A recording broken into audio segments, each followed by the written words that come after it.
Welcome to SAMMY channel, ladies and gentlemen. If you are new to this channel, don't forget to subscribe and click the bell button and hit all so that you will be notified regarding the latest updates. The content of this video is taken from available sources such as but not limited to the internet, and the author of this video does not represent any person or organization which will be presented. This is presented for educational purposes only, and yours truly do not claim the ownership of the content.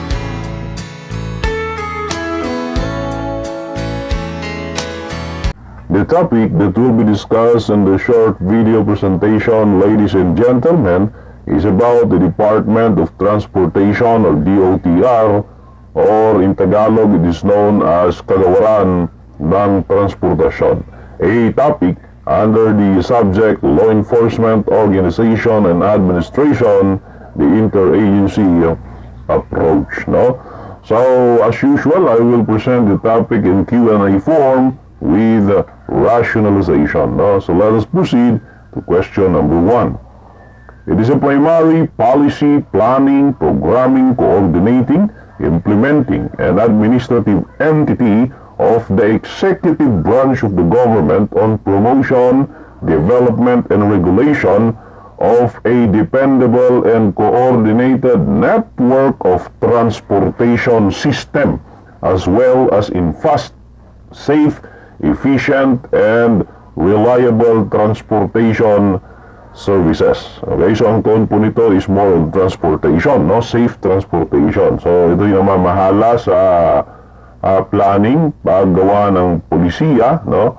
Yan, para maging safe po ang transportasyon dito sa ating bansa. And take note, there are 3 types of transportation here in the Philippines because the Philippines have 3 part of territory, which is land, water, and the air, no? Yan, so meron tayong air transport, meron tayong maritime transport, at merong land transport. Okay, sa land, meron tayong roadway transport at saka yung pong railway transport system. Okay? So, ano nga ba yung gumagawa ng planning at policy para dito? Letter A, DICT ba? B, DOTr, letter C, DOTC, or Delta, LTFRB. And the answer for this question, ladies and gentlemen, is the DOTr. No? Yun po yung namamahala doon po sa paggawa ng polisiya, plano, program, yan, para sa safe, fast, efficient, and reliable transportation. Okay? Dati pong ahensya ay DOTC, yung pong Department of Transportation and Communication, kasi magkasama dati ang Department of Transportation at saka yung Communication. However, by virtue of Republic Act number 10844, no, na kung saan gumawa po or na-create yung pong DICT o yung pong Department of Information and Communication Technology, and it defined the powers, anong nangyari, all operating units of the Department of Transportation and Communication with function responsibilities dealing with communication are abolished, and power and functions, applicable funds and appropriation records, equipment, property, personnel, and training transferred to the DICT, and renaming DOTC to Department of Transportation. Kaya naging DOTr. Okay, yan. So, ano nga ba yung vision ng DOTr? Okay, by 2030, DOTr is a world-class organization providing integrated transport, connecting people, island families, communities, and the nation with the rest of the world, and constantly responding for environmentally sustainable and global competitive transport. Okay? As one of the first government agencies established under the Malolos Constitution on January 21, 1899, the DOTr plays a crucial role in accelerating the country's economic development. It provides the backbone for growth and enhances the country's competitive edge by providing effective and efficient transportation infrastructure system that narrow the geographical and physical divide connecting country, its island, and its people to the rest of the world. Yeah, so kung mas mabilis kasi yung transportation, mas mabilis po yung pag-unlad ng ekonomiya, no? The mission of DOTr is to provide the country with efficient, effective, and secure transportation system that are globally competitive, compliant with international standards, and responsive to the changing times. Okay? Yan po yung DOTr. Its functions: policy formulation, industry and services regulation, infrastructure development, and international cooperation. Okay? Yan po yung kanyang trabaho. Bali, 4, no? So let us proceed to question number 2. It is a sectoral agency under DOTr which promotes the safety and comfort of traveling public with respect to motor vehicles. Okay? It is also tasked with collecting various fees from registration of motor vehicles, the issuance of licenses to qualified motor vehicle drivers, the collection of fines and penalties for motor vehicle-related infractions, and insurance of motor vehicle license plate. Letter A, LTO. Letter B, LTFRB. Letter C, PCG, or Philippine Coast Guard, and Delta, none of the aforementioned. And the answer for this question, ladies and gentlemen, is Alpha, that is Land Transportation Office. No, yun po ang trabaho ng Land Transportation Office, mangolekta ng buwis ng mga sasakyan, di ba? Mag-issue ng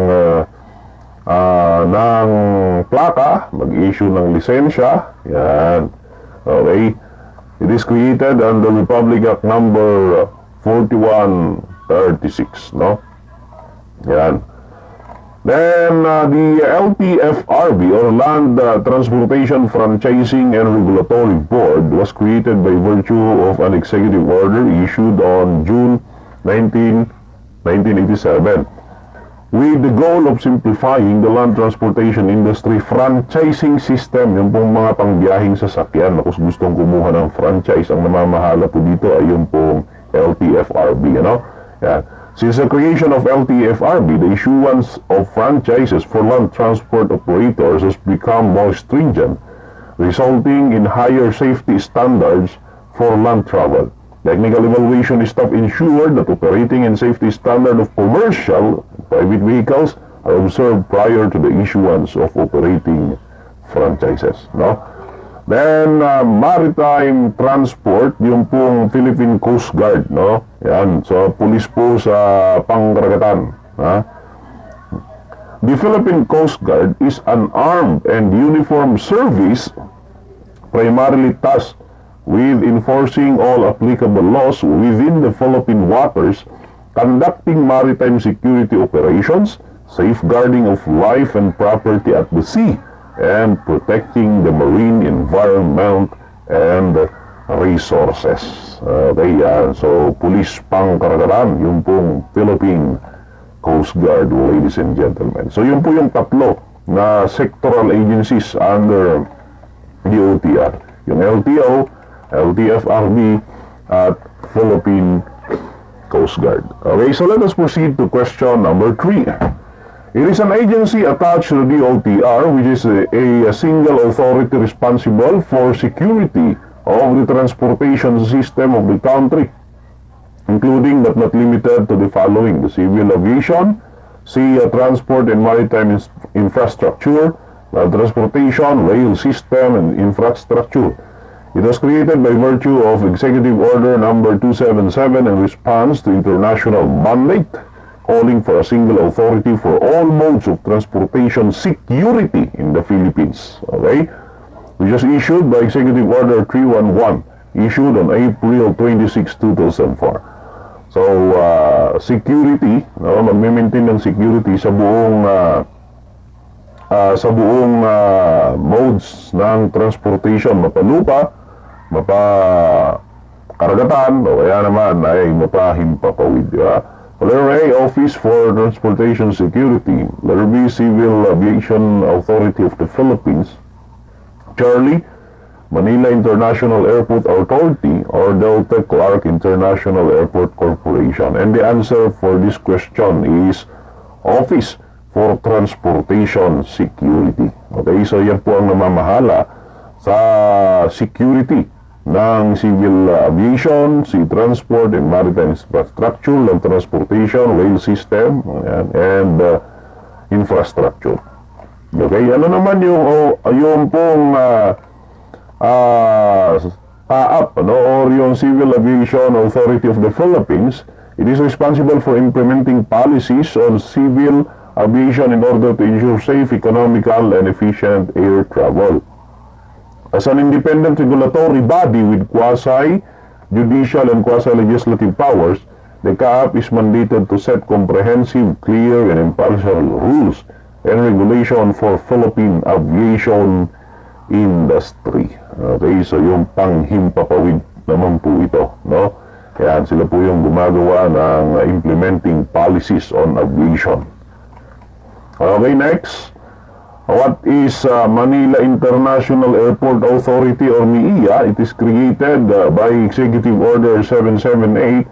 The MIA, or Manila International Airport Authority, provides safe, efficient, and reliable airport facilities for international and domestic travel at Ninoy Aquino International Airport.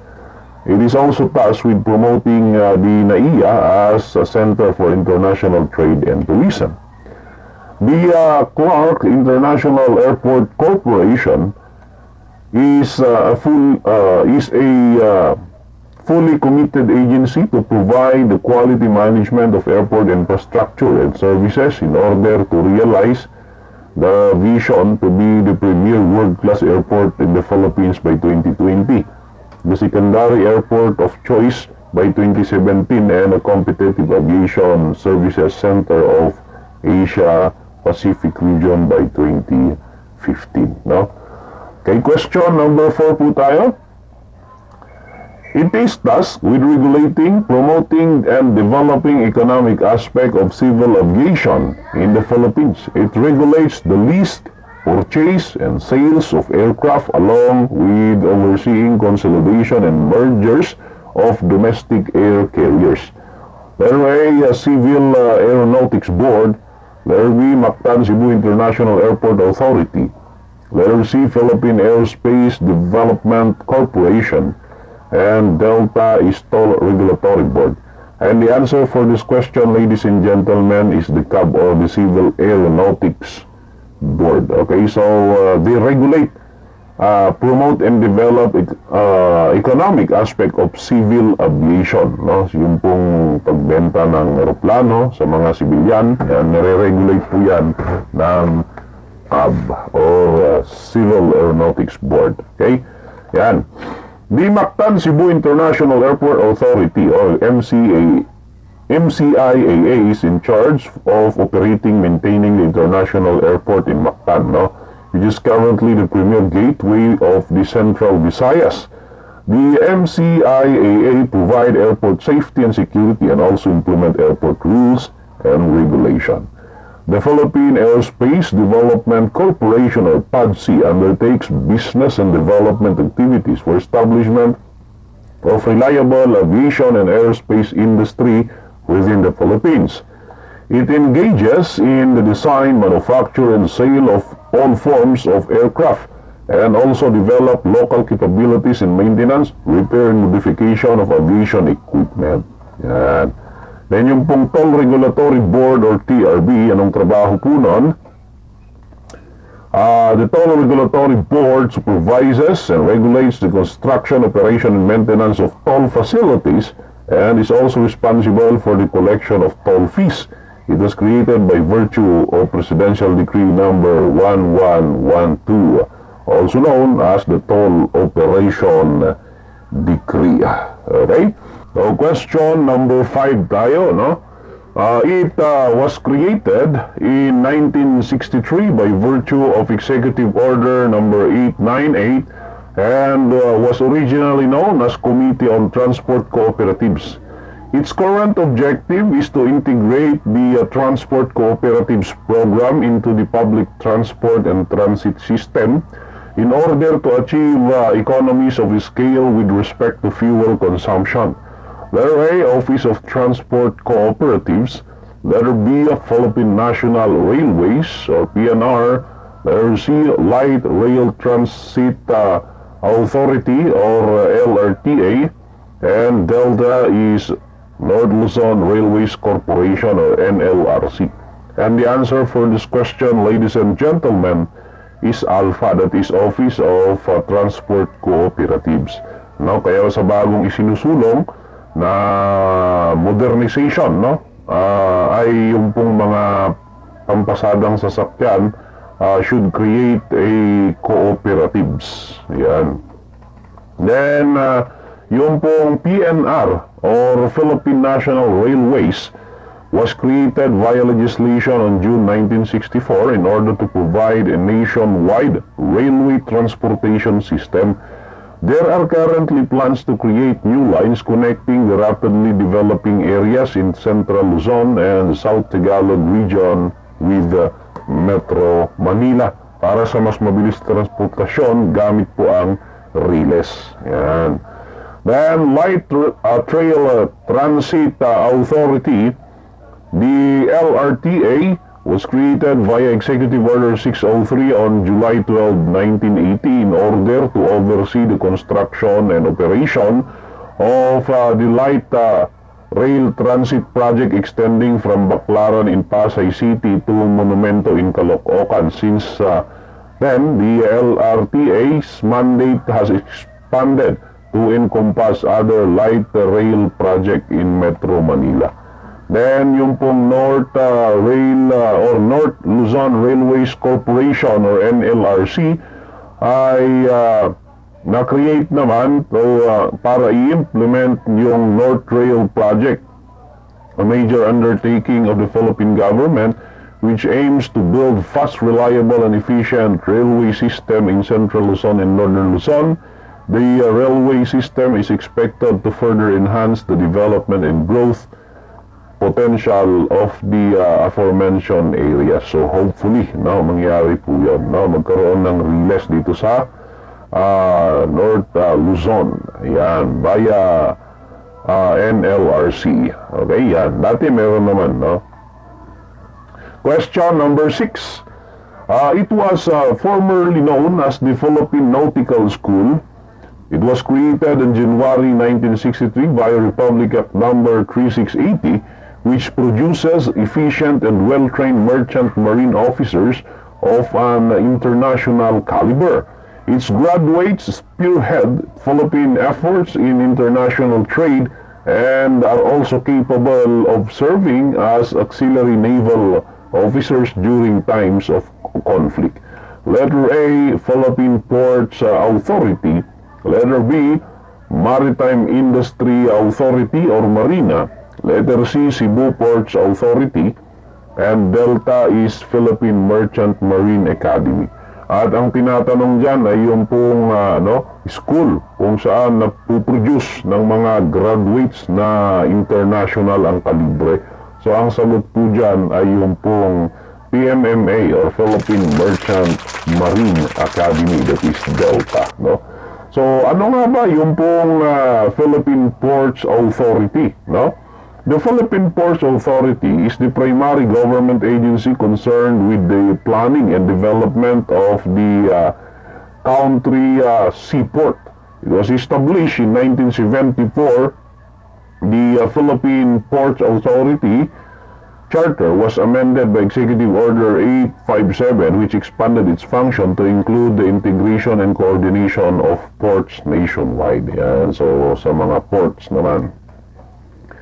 Then, yung Marina, no? It oversees the promotion and development of maritime industry and also provides effective regulation of shipping enterprises. Since its establishment on June 1994, Marina was granted the authority to issue Certificate of Public Convenience, permitting the operation of domestic and overseas water carriers. Other functions of agency include the registration of vessels, no? I-rehistro po yung mga barko, the issuance of licenses, the addressing of safety concerning pertaining to vessel construction, and Enforcement of Maritime Law. Sila rin po ay nag-i-inspect sa mga schools na may kinalaman po sa paglalayag sa dagat, no? Yan, so sa mga school na nag-o-offer po ng marine transportation, okay, they also inspect that. And Cebu Ports Authority, the Cebu Ports Authority was created through the enactment of Republic Act number 7621 signed on June 26, 1992. The Cebu Ports Authority mandate is administer all ports located in Cebu province, thus effectively separating these ports from Philippine Ports Authority system. The CPA began operations and officially took over all Cebu ports on January 1, 1996. Okay, so yun po, no? Under lahat yan ng Department of Transportation. Naka-attach po sila sa Department of Transportation, ladies and gentlemen. Okay? So, I hope that you have learned something about the Department of Transportation, the sectoral agencies, and also the attached agencies. And if you have learned something, do not forget to click the like button and please subscribe, and of course hit the bell button so that you will be updated if there will be new uploads. Okay, so thank you very much for watching. God bless you all.